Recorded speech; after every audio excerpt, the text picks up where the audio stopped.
Pare naman, maganda naman na nilaro ni Kai Soto. Yung first game, pare, 70 seconds. Yung second game, pare, nag-umi-skyhook. Naka-rebound ata ng 4, naka 4 points, 6 points. Pare, sa akin, pare, he's on the right track. Oras lang ang kailangan, pare, at the age of 23, 21, 22 years old.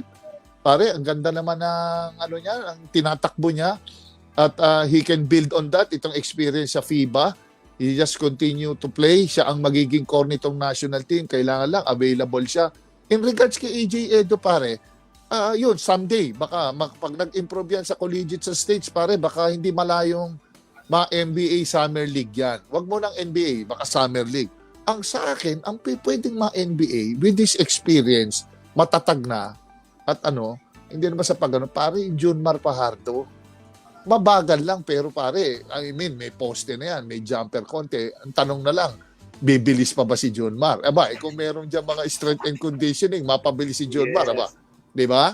Yan ang pwede na, si Junmar. Pwede yan. Kasi nasusubok na yan eh. Yun lang.